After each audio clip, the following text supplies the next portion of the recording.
Hello, everybody. My name is Katie Block, and we're pleased that you could join all of us for this week's lecture in Volume 6 of our No Neuropsychology didactic series that brings you lectures from experts in the field covering different topics each week. This series was created by trainees and early career neuropsychologists, including standing members of our No Neuropsychology board here, as well as awesome members of our current rotating committee that you can see here. One of the main goals of No Neuropsychology is to provide free didactics, and you can find all of our lectures on our YouTube account. Subscribe to get updates as new lectures are uploaded. New to this year to No Neuropsychology is our collaboration with the APSIN Multi-Site Didactic Initiative in developing learning and discussion questions for selected webinars, and you can access these on our No Neuropsychology website. First, there are a few disclaimers to cover today. This training is not meant to replace formal education in No Neuropsychology, and views of the speakers are their own. Any clinical or research data contained herein may not be used without express permission of the speaker and No Neuropsychology. Questions can be submitted via the Q&A box on the lower left corner of the screen, and a recording of today's lecture will be provided on our website later this week. Finally, it's my pleasure to introduce today's speaker, Dr. Mireya Diaz-Santos. Dr. Diaz-Santos is a Spanish-English bilingual and bicultural neuropsychologist and an assistant professor in residence in the Department of Neurology with a dual appointment in the Department of Psychiatry and Behavioral Sciences at the David Geffen School of Medicine at the University of California, Los Angeles. She is the director and founder of the Equity for Latinx Hispanic Healthy Aging Lab at the UCLA Easton Center for Alzheimer's Disease and Care and Neurology, with a focus on prevention and early detection and diagnosis of Alzheimer's disease and related dementias, also known as ADRD, in Latinx and Hispanic communities. Her area of expertise is the ADRD science of recruitment and retention by the implementation and sustainability of mixed method community partnered participatory research interventions transforming healthcare systems and academic infrastructures equipped to foster ADRD research accessibility and inclusion in the areas of brain health prevention and early detection of ADRD. Dr. Diaz-Santos, welcome and take it away. Thank you so much for that kind introduction. So let me just go ahead and share my screen. And can you hear me well? Yes, clearly. Perfect. Okay. So thank you, everyone. And thank you, No Neuropsychology, for the invitation to be with you today. I am joining you from Puerto Rico. With my family today. And I want to discuss with you a little bit of what I have been engaging on for the past 5 years, specifically in Southern California, and you will understand why that's very important in terms of context and geographical location, and all about community, right? And we'll be talking today about the framework about decolonizing neuropsychological research alongside our communities. So let me just see. One thing that I would love for you to feel free to do is to use the chat as much as possible. I was talking briefly with Dr. Block, and she mentioned that we have a webinar formatting, so we won't be able to see you or hear you or provide you the open space to engage in a dialogue, but I do definitely welcome comments, questions, and perhaps something that we can engage right now is that to tell us where are you joining in from. I know that No Neuropsychology leadership has been doing an amazing job on breaking a lot of barriers that were imposed by structures and past leaderships. So I know that this organization has a huge reach. So if you want to, feel free to chat, put in the chat if you're coming from the States. If you're joining in from, I'm joining from Puerto Rico, so we are a colony of the United States. And yeah, so we know where our reach as No Neuropsychology is coming to. And I see some people already in the chat. Alaska, I love it. Oh, thank you, Danny from San Diego. I love Gainesville. Go Gators. I did internship at UF, Minneapolis, perfect Seattle, DC, in Puerto Rico. AR, where's that from? Okay, love it. Vegas, Arkansas, Colorado, keep it coming. Hey, Michelle. Casablanca, Morocco. Wow, I love all of this. Keep it coming. Hi, Molly. Mexico City, Mexico. Ay, qué rico. Mexico, hecha pa' acá. I know that right now we are. So keep it coming. I would love to know where you're coming from, and you will understand why this is so important, because when we're talking about the framework of decolonizing, it all depends on the context, right? Like who you are, where you were born, which educational system you were exposed to, and which communities are you working with. So when we're talking about decolonizing, one thing that I hope that you understand and gain from this of this lecture is that it depends, right? It depends. So we are breaking away from universal frameworks, universal paradigms that tells us that everyone should be the same. Everyone has the same brain. Everyone has the same upbringing, because we know for a fact, coming from the scholarship of Black and Brown scholars from different fields of law, policy,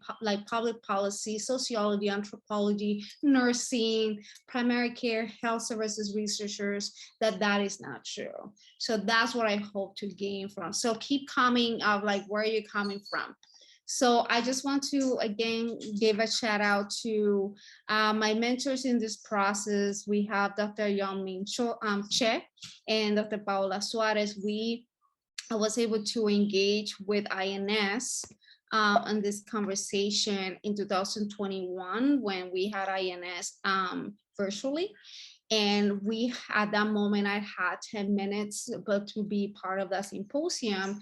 So I'm very grateful that I have like at least 35 minutes to engage with you in a longer conversation and dialogue.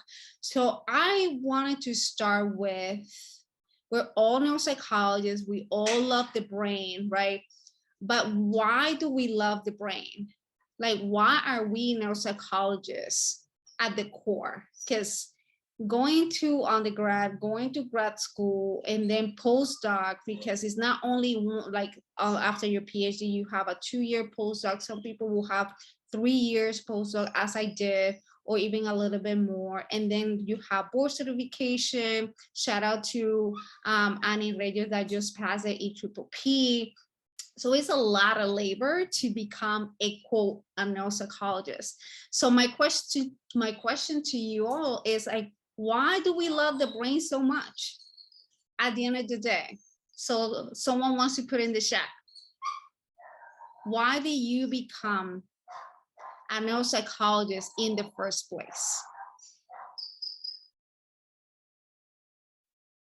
So while people write down, I became a neuropsychologist. I became interested in the brain because I saw my grandmother, maternal grandmother, deteriorate with something that was called dementia. I was in Alzheimer's dementia. I was in middle school, beginning of high school at that time.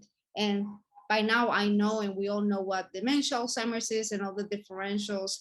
But as a first gen, the first one in the family that wanted to go to grad school, I was like, what is this brain disease thing that is changing my grandmother so drastically? And I wanted to know why, right? Okay, it's simply the best organ in the human body. Yes, right? For like, hola Lisa, for my grandma who suffered Alzheimer's and grandfather. Absolutely. What happens when things go wrong and what can we do about it, right? So you can see that this is talking about the complexity of the human brain, right? But also that anchoring on that someone someone has a brain. So the brain has a context, has a history, right? So my history was that. So why is that important, of why we love the brain so much? And I will definitely spend anytime that anyone will give me about brain health and what can we do to support brain and longevity. So I'm asking the context because it's very important. And we're talking about decolonization today. So I am from Puerto Rico, born, raised, born in Carolina, ¿verdad? So my mom is right there. So born, yeah, born in Carolina, Puerto Rico. Then we moved to Loíza, Canovanas, where most of our Afro Puerto Ricans live. And I'm biracial. My mom is white. My dad is Black. I'm light skinned. I have freckles. I'm the oldest of 4 children. I'm a first generation. I moved to the States in pursuit of that question of what happened to my grandmother, and my whole family still in the island. We don't come from a lot of money, but my father was able to complete an associate degree in college, and he's a homeowner, the first one in his family. So we have a family of 6 with an income of 50 grand a year, public education all throughout it. But I want you to keep in mind, I'm the byproduct of a colony. We are a Commonwealth of the United States, and the educational system is embedded. It's completely embedded in that framework of how to see the world, right? So why am I saying that? Because I think that one aspect that I have learned in this journey of working alongside, not with, like, it's alongside the communities, is understanding who you are and where you're coming from, and that no one is perfect, but you need to be aware of your biases. So when we talk about that, instead of talking about positionality, is the aspect of reflexivity, right? So it's part of the colonization process. So that's exactly what I have been doing all along. And so understanding that is understanding who you are, what are your biases, what are the contextuals, and working through it in order for you to not replicate the same biases, the same system, the same policies that you are quote unquote working towards destroy or alter, or therefore whatever verb you want to use. So because you can be someone of color, you can and still be perpetuating the same oppressive systems. So that's why this active reflection needs to be involved, and it needs to be involved in that transformation of who you are, because who you are as a person transfers into who you are as a researcher. So, and I'm just providing you a book. Let me see. Okay. Let me know if you're having issues with my Wi-Fi, because I'm seeing it. Performance reduced. Give me one tiny second. My Mac is, okay. It looks and sounds good on this end. Okay, perfect.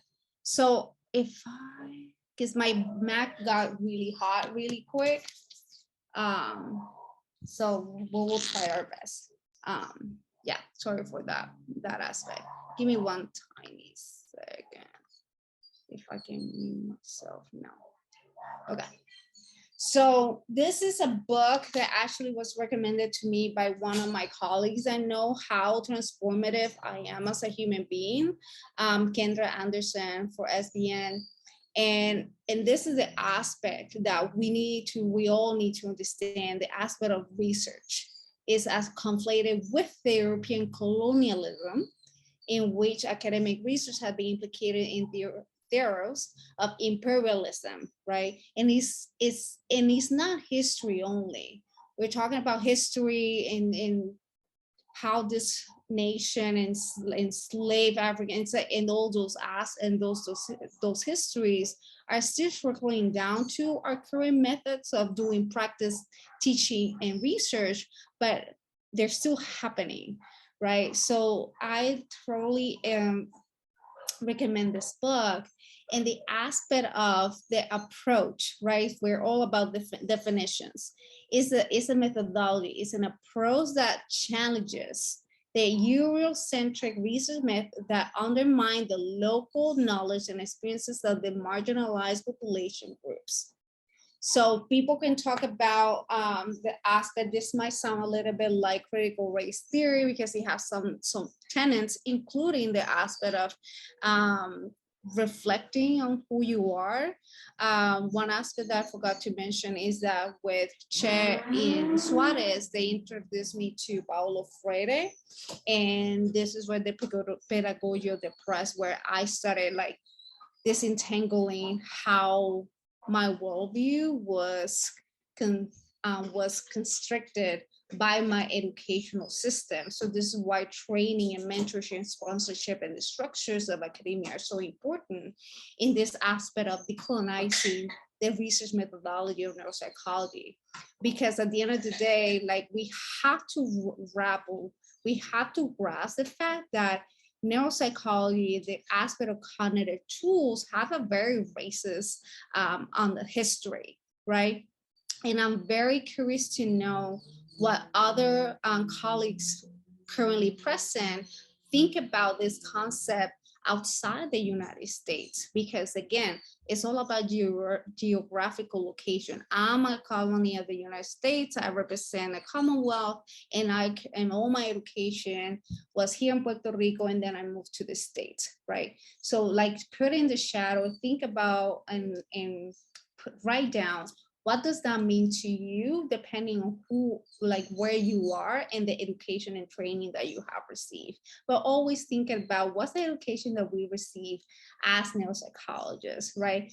I went to Boston University. I had an amazing mentor, Alice Cronin Galum, and with her mentorship, I saw that discrepancy of like, oh yeah, culture is right there, brain is over here, but not because of her mentorship, is because of the structure of academic institution and the infrastructure of neuropsychology as a field that is so tied to academic medicine.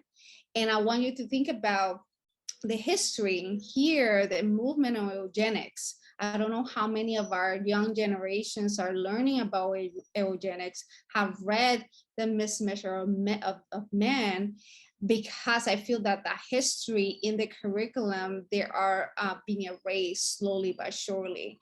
So we don't know the history of how, for example, in the eugenics, it's all about genes, right? Think about the movement of biomarkers, blood biomarkers, and why is it that communities do not trust scientists, regardless of who you are and who you look like, you still representing an institution, because academic medicine has been abusing their power to oppress and segregate and at times kill people or pull them away. And this is the aspect of eugenics. It's like they're using testing. At that time, I'm guessing like bedside, if you want to do the equation of bedside testing or cognitive testing to determine if someone was quote unquote an imbecile or not, and whether that you have to use policies and medicine to constrain the, quote unquote breeding of that species. But in here, or the restriction of reproduction of those deemed unfit, and enforces sterilization of minorities, women, immigrants. I apologize for that. Oh boy. Okay, so immigrants are those individuals with some typical physical disability, mental, just mental quote unquote disorders, right? And I don't want to get caught up in the use of terminology, because right now we are challenging the language as well, and including the poor. So whoever wasn't like normal, like think about cognitive aging, whoever was not deemed normal by these tests were deemed unfit, therefore forced sterilization laws was put in place, right? So, and we know here in Southern California, with my communication in partnership with community members and stakeholders, this aspect of forced sterilization is not in the past. It continues to happen when we talk about immigration in these centers and so forth. So, and let me just pass this one just briefly. Is the main message of these slides is for us to understand that when we talk about history, it doesn't stay in the 1800s.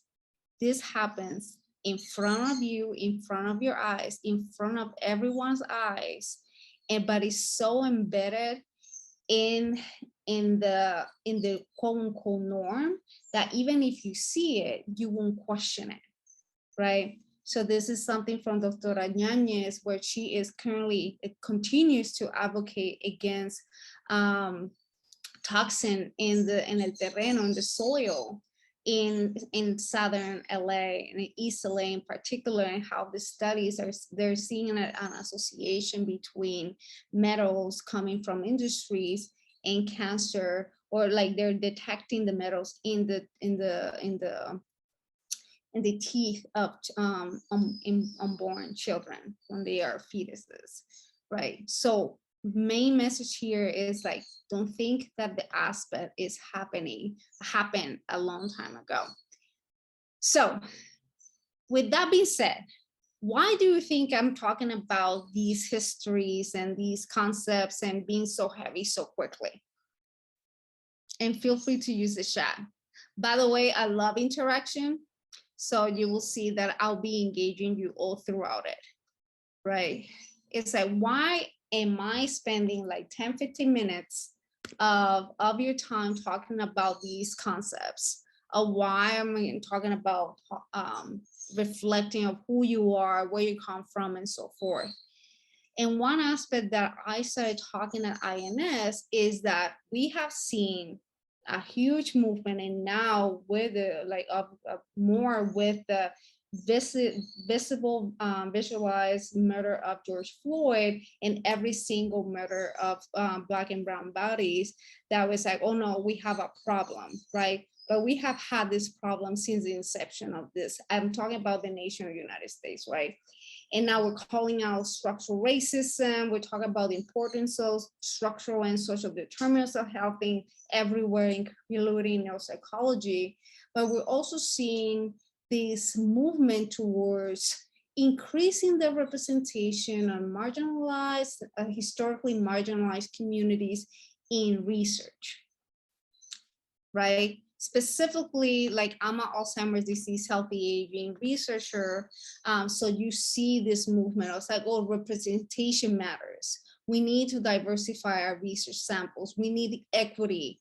And so everyone now they're spending money, resources in order to diversify the research, quote unquote, research samples, because they have been too weird since the inception of research mostly. And we're talking about biomedical research. And unfortunately, us as neuropsychology, we kind of sped there in the biomedical research as well, and understanding that our neuropsychological tools are mostly the primary outcome measures that these big studies tend to use as, dependent variables.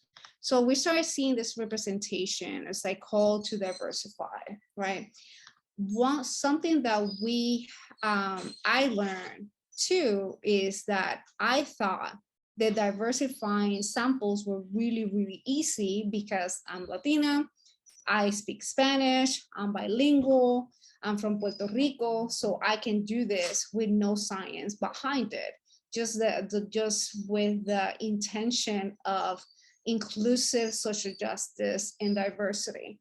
So I started working with Susan Buchheimer with the Human Connectome Project, and it's all about biomarkers of healthy aging, including the brain connectome. So what we found is like, I'm not saying anything new here because these are evidence-informed strategies to engage communities, right? So you engage, you go out, quote unquote, you do research, you educate. Sometimes people don't educate, they just provide the flyers. They use mailing lists, people already embedded in the system. You do, interviews with television and so forth. So this is not new, right?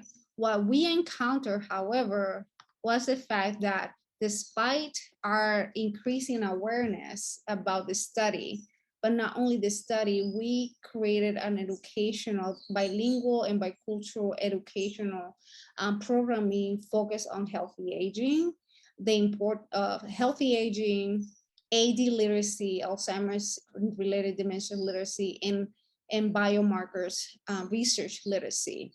So that was a programming that we developed and supervised by me. So once you break down the aspect of research literacy, a lot of people are interested in participating. But you can see here, this is Southern California.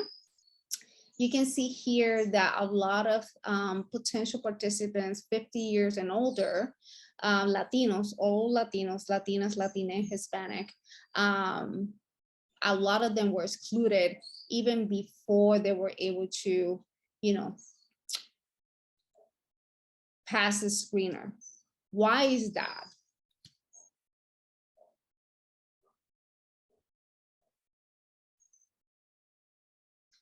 So tell me why most of the protocols are in English.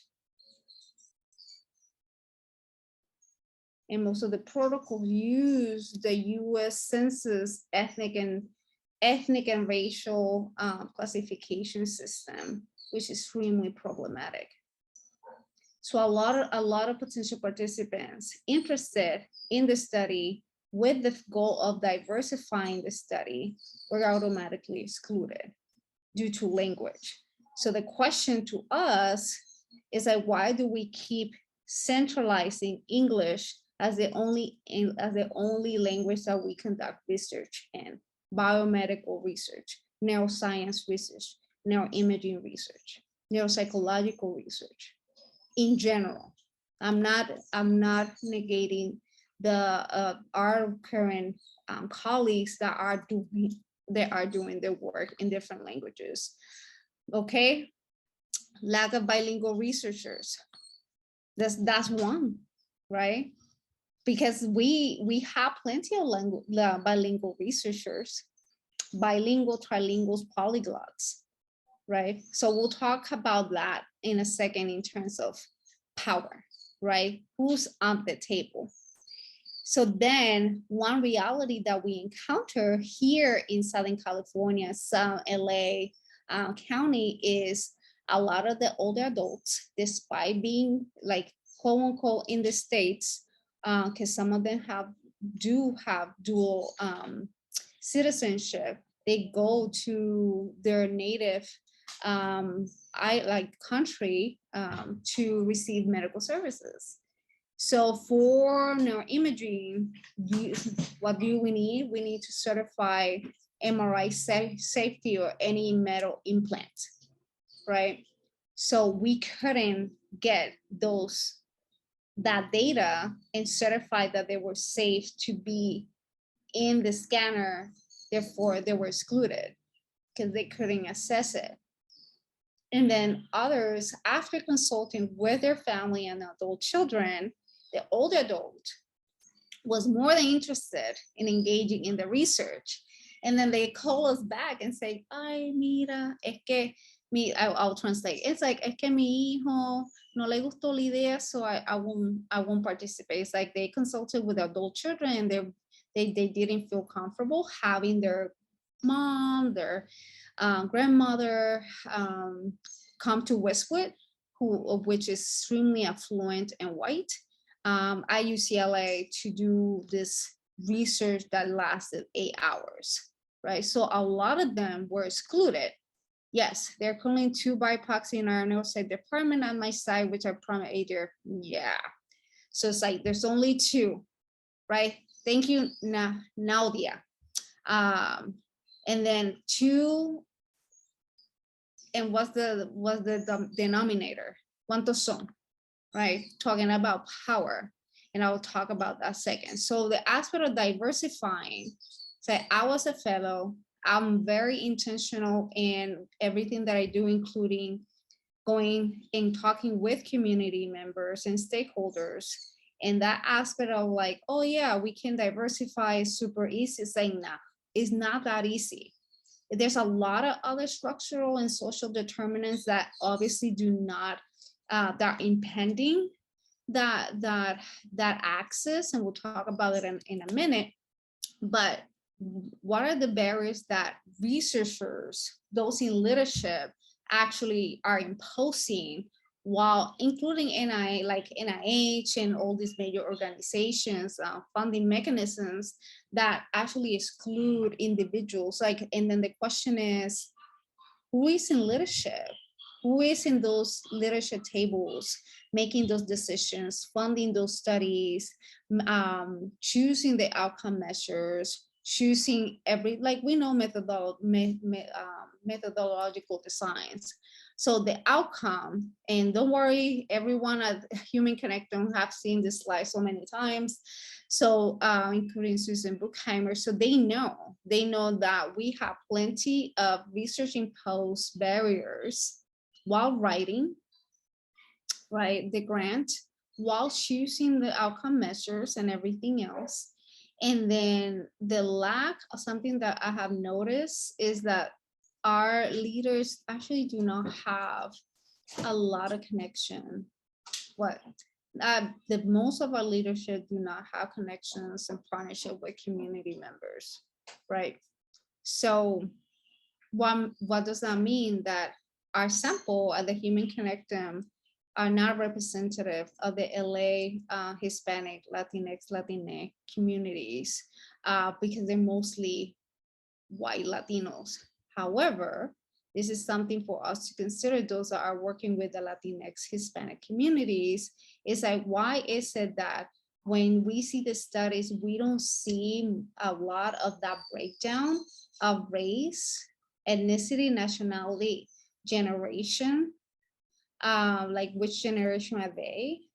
Because something that I learned with this research is that we're recruiting weird samples, but in the Latino community. And I do wonder if that also happens in other community researchers, where those already embedded and more acculturated, more fluent in the different communities are the ones engaging in research. And then the researchers are saying, well, I already diversified the sample, therefore I already can check that mark. However, those that need the research the most and the resources continue to be excluded. So this is what we learn. We learn a lot that our scientific colleagues make the decision to use Google Translate or translational services for every cognitive measure or questionnaire with no psychometric properties, validation, reliability on all those components. But there's not a lot of us in those conversations. And then I asked the question, what is the role of community stakeholders in engaging Latinos with Alzheimer's or that has a family? So what we found, this is a qualitative study, semi-structured interviews, and there's like, what are the themes that came up a lot? And we know that there's a disconnect, but I think that the aspect of exclusion is very strong, unfortunately, where we have non-inclusive community engagement and research practices. Like someone like me or another BIPOC researcher will be used by the leadership as translators, translate this for me, or administer this test that Google Translate gave me, or just find me your people. I have been told that way too many times by leadership. So it's just like, find me your people and bring them to me, which warrants conversation. We also have, because of this these practices are not inclusive in terms of power differentials.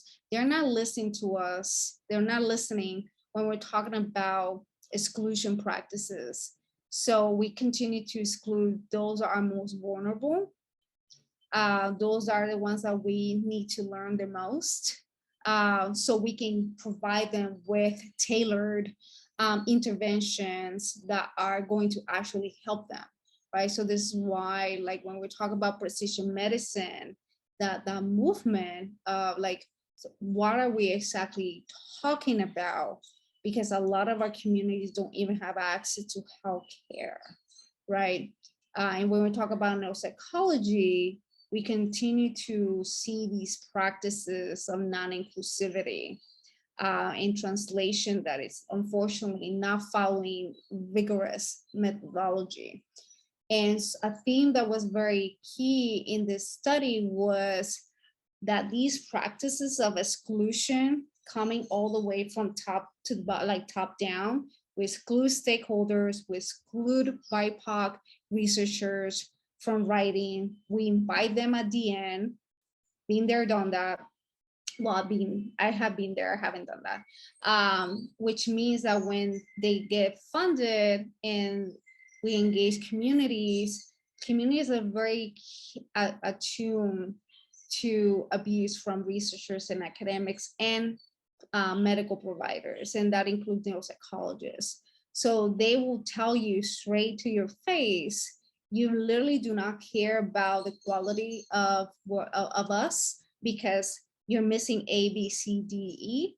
Therefore, that triggers previous incurring trauma of powerful people, and now you're one of them. So this is why when we talk about reflection, this is very important, because who you are as a person translates into who you are as a researcher. We do have the same issue here. Aida, okay. Currently, most research are conducted in French or classic Arabic, while the common use language is Moroccan. You see? So tell me, like, this is something that I'm very curious to unpack with all of you, of like, in each of our location, geographical location, what are we centering in? Like, are we centering only English? Aida is telling us that we're centering French or classic Arabic, when there's a huge disconnect with Moroccan dialect, right? So in that disconnect, tell us that there's people that should be in those tables having those conversations are either not there, or they have them, but completely alienated, isolated, therefore the voice doesn't matter, right? So when we're talking about biomedical research, neuropsychological research, biomarkers research, using neuropsych tools to assess the intervention, the communities is like, I'm not interested. You're telling me that you want 8 hours of my time, you want my blood, you want to get a picture of my brain, and I don't know what that means. What is this testing? And I don't even know this language. Why do and you don't do anything for me, so why am I going to engage with you in this research, right? And granted, these are the individuals, not the weird samples, regardless of the community. These are the ones that we want to work with the most, right? So why do I want to work with you? So then the question is, how are you going to answer that? And now what? If I engage with you in this research and give you all this data, what are you going to do with it? Who's going to analyze it? How is that going to benefit me in my community? Now, not in the 10 years. Now it's like, oh, this altruistic mentality. It's like, oh yeah, we will unpack the key for longevity. I'll be dead by then. So what are you going to do with me now, for me, and alongside me now? So this is why I have a feeling that there's a huge discrepancy between what we're actually doing in terms of methodology and wanting to diversify the samples. And one thing for all of us in this call and this lecture is understanding, like, why do we keep recruiting BIPOC trainees and research assistants and early careers to go to communities and recruit people when we have no power in the decision making of the research design and implementation?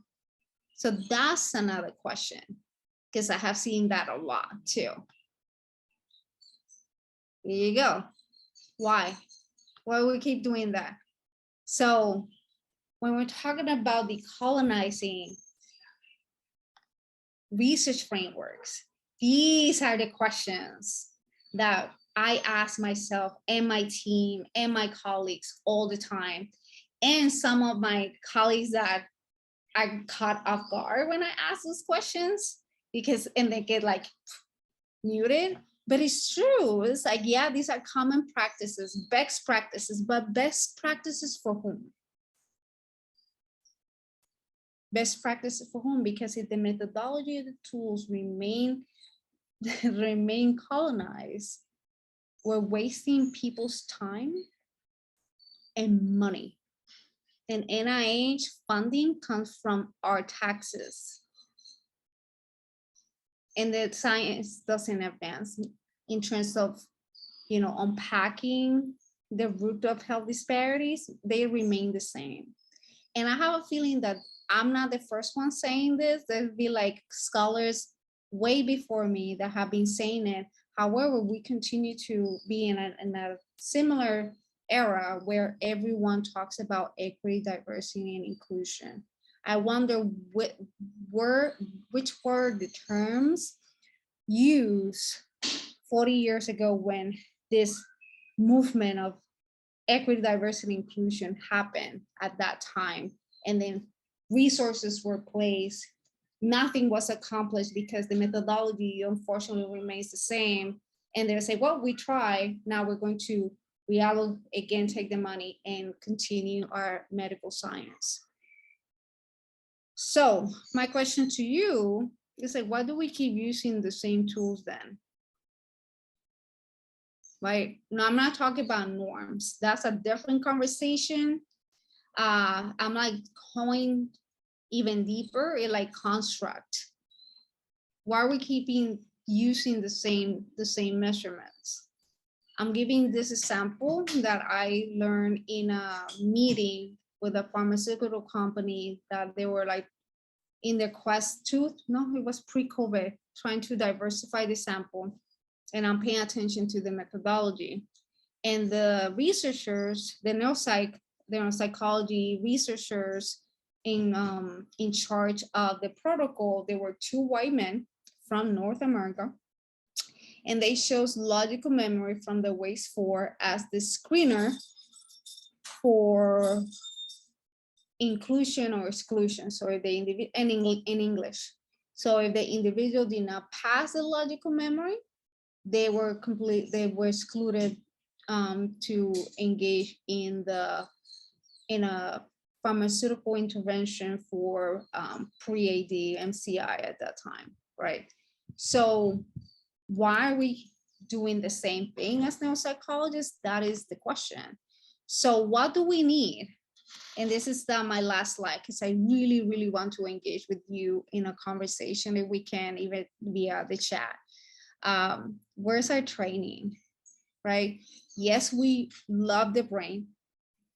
Yes, we want to know what's happening so we can understand the brain behavioral relationships and the cognitive phenotypes and predictions and, all those models. But if we continue to use the same tools or continue to use translation services and Google Translate, or hiring RAs that are native speakers that will take their time to translate in their language, despite so many dialects that exist, how are we moving our research forward? So what type of training do we need, right? So for me, these are the trainings that I'm receiving by mentorship, and I'm also working with my research assistants to get an expertise in it. Because after that, then we can talk about biomarkers. We can talk about understanding those brain behavior relationships, cognitive phenotype, blood biomarkers, so forth. But in the meantime, what I have learned in my years here at UCLA is that without communities and working alongside them, there's no equity research, there's no brain health equity at all, you know. And we can, right now there's a movement with electronic medical records, and yes, that's the long hanging fruit and so forth, but then that poses the question, who has access to healthcare, and which data our healthcare system are collecting, and who's choosing those data, and how are we analyzing, which is the definition of decolonizing frameworks. So this is Paulo Freire. I hate banking education. I'm all about problem posing. That's why I ask so many questions and critical thinking in order for us to see what is being hidden in plain sight and start questioning, okay, what are we doing as researchers, as educators, as attendees, and how are we training our younger generations of how to do neuropsychology research. So I'm going to stop there. It's 49:10, and Dr. Block, we do have time. Here we go, and I'll stop sharing. That was a wonderful talk. Thank you. I think very thought-provoking, and I hope that as the attendees are listening and thinking, that they can think of some additional questions or points of discussion to add to all the great points and questions that you were asking. I did have somebody send me a question back channel. This attendee couldn't make the talk today, but was hoping that you might be able to address. They said, when unpacking barriers to research, there are a number of ongoing factors that limit representation in research samples, as well as involvement of community stakeholders. But what about contemporary barriers that may further complicate this issue, like COVID? Do you have any thoughts about that? I have plenty, but I'll keep it very short. Something that, and I have to pivot in many ways. And when COVID happened, we know what COVID was doing. Like our Black and Brown communities were then mostly, because of structural racism and all the systems, are the ones that are still dying. So there's a lot of grief, there's a lot of loss, there's a lot of essential workers that continue to be working 2-3 jobs to support the family, and this is in the face of inflation. Mm-hmm. So when we're talking about that, I know something that I encountered was that academia as a system has a very specific set rules of what you need to do for your own promotion, right? So we're always battling that. So that, for me, my RICMAR study was supposed to be with caregivers. It's like, okay, family members, it's like in familia and Latinos and any family, it's like you won't let your grandmother to do something if you don't know much about it. Mm-hmm. But older adults at that time, and continue to be at higher risk of getting COVID and complications. So I actually had to pivot. And most of my communities that I work with don't have access to Wi-Fi or, a laptop or a smartphone. That's just the reality, right? Mm-hmm. So what I did was, yes, I pivoted to stakeholders, and it was still difficult, but on my own money, then I started reaching out to caregivers to offer a support group free of charge, regardless of whether you are from UCLA or not, to just have us open and safe space to talk. Yes, at that time we did use Zoom, and we continue to have that support group, But that meant for me and my own, so my identity as a researcher is, yes, I had to pivot, but then I saw an opportunity to still provide a support that caregivers that are Spanish speakers, Latinas, and isolated do not receive on a daily basis. So for me, that was my strategy of dealing with COVID. That doesn't translate into promotion. That doesn't translate into research participation. That doesn't translate into data, but that translates into meeting them where they are and providing them with something that they actually benefit from. And if they engage in research in the future because of this experience, by all means, but the intention is a little bit different. It's just as a researcher and then as a social justice person, you have that huge conflict because the institution is always telling you, if you don't publish, you won't be promoted and we'll kick you out. That's right. So it's a very long answer that doesn't obviously provide a blueprint, but a lot of people were able to engage communities, but they have to pivot a lot on focusing on COVID and COVID vaccine. That I saw a lot with health services researchers here at UCLA. Right. I think those are all great points. We have one hand up in the audience. Liana Santos, did you want to add your question to the chat?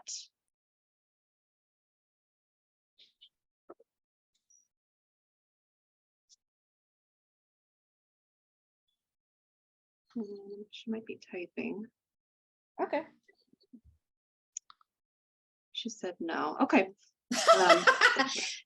Liana, you can say it. It's okay. So, but I encourage you to just type it, to be honest with you.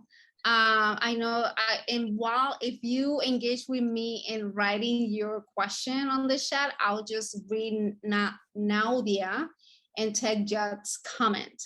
Nadia, she was probably answering a question, and there isn't enough of us and to speak up about these concerns, because if we do, we get labeled as problematic. Truly connect and make the necessary changes that you're talking about. Structural competency, and structural changes are extremely challenging. Of course, with leadership, get the necessary support. Absolutely, because support means money. And it means reallocation of money and resources that some of us have had the advantage of having. And when money is part of the equation, leadership doesn't like it, to be honest with you. Dr. Judd says some nice approaches to decolonizing psych research here. Psych should be generalized from not just to Africa. Thank you so much, Dr. Judd. So hopefully everyone will access the article. Well, with institutional changes, it sounds like, I think you made a good point earlier, like this doesn't count towards promotion, for example. And so I think our leaders and our institutions need to recognize, impact comes in lots of forms. And some of that, some of the themes you described related to having to pivot and be more flexible, but having to do a lot more work on your own time. It's a labor of love, and I think that should be recognized. Yeah, so that's something that definitely, honestly, if we all as a field engage leadership, now that we have the Minnesota conference and everything is happening, that we say, to just talk about structural changes, because I'll be candid, I went through the 4th year appraisal recently, and they're like, oh, COVID impacted her research significantly, and we can see. And I also had a major medical illness. And they're like, oh yeah, but you're still behind with your papers and your grants. And I'm like, but I'm still doing community engagement. And it doesn't count at all. So perhaps something to bring up to our leadership is, how can we take up the system a little bit? Absolutely agreed. Are there any final questions for Dr. Diaz-Santos while we have her here?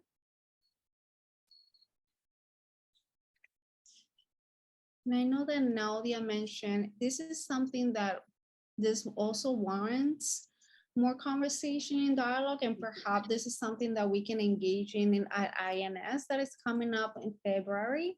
Is that why is it that community engagement, as Dr. Block, you were mentioning, is our own labor of love. Another thing that we do that doesn't count for anything because leadership doesn't see it as research. And that's a conversation that I would love to have, because community is one thing and then research is another. And that's the dialogue that the theme that we typically see. However, now with precision medicine and diversity, inclusion, and all those letters that everyone is creating, like, oh, we need community to make sure that the science is more equitable. But the methods, the science, the methods, and the metrics of evaluation remain the same. So we're losing regardless. Dr. Diaz-Santos, we thank you for coming and speaking with us today and sharing your thoughts. It was an excellent presentation. Thank you. You know I learned something new today. Are there any final thoughts that you wanted to share? No, thank you so much for the opportunity. I hope that you had a blessed time, all of you, blessed time with your families and loved ones. There's a Q&A, of course. And I hope to see you all at INS next year. Sounds good. Hope to see you there. Thank you, everybody, for attending this week's No Neuropsychology lecture. We'll see you next week.